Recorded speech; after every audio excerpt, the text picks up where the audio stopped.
আসসালামু আলাইকুম। অভিযান নিউজ টিভিতে সবাইকে শুভেচ্ছা। প্রথমেই জানিয়ে দিচ্ছি সংবাদ শিরোনাম। গাজীপুরের হোতাপাড়া থানার বাগেরবাজার সাফারি পার্ক সড়কে দীর্ঘদিন ধরে হাইওয়ের উপর অবৈধভাবে দোকানপাট ও বাজার বসানোর অভিযোগ উঠেছে। এতে যান চলাচল ব্যাহত হওয়ার পাশাপাশি চরম দুর্ভোগে পড়েছেন পথচারী, শিক্ষার্থী ও স্থানীয় বাসিন্দারা। অভিযোগ রয়েছে, কিছু ব্যবসায়ী রাস্তার জায়গা দখল করে একাধিক দোকান বসানোর কারণে স্থানীয় কৃষকরা তাদের শাকসবজি ও কাঁচামাল নিয়ে বসার জায়গা পাচ্ছেন না।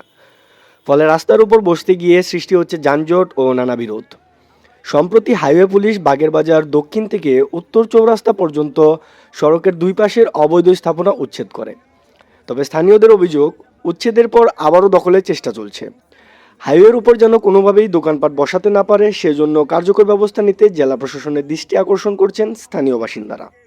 জানাই নাই যে আপনারা বাজার সরিয়ে ফেলেন। আমরা সাংবাদিক বা অন্য মাধ্যমে আমরা জানতে পেরেছি বাজারে আমরা নিজ দায়িত্বে সকল স্থাপনা আমরা সরিয়ে নিয়েছি।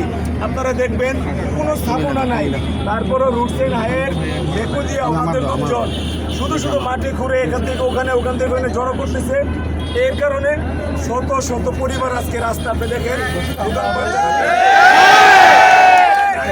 অবস্থা হয়েছে। এরকম পথে ব্যবসা করে এদের যদি দোকান না খুলতে পারে, ব্যবসা না করতে পারে, এদের চলে আগুন জ্বলবে না। সরকারি সিদ্ধান্ত যদি হয়ে থাকে বাজারে কোনো দোকান বসবে না, কেনই বা ইজারা দেওয়া হইলো, আর ইজারা দিয়ে এখন আবার কেন উচ্ছেদ করা হচ্ছে।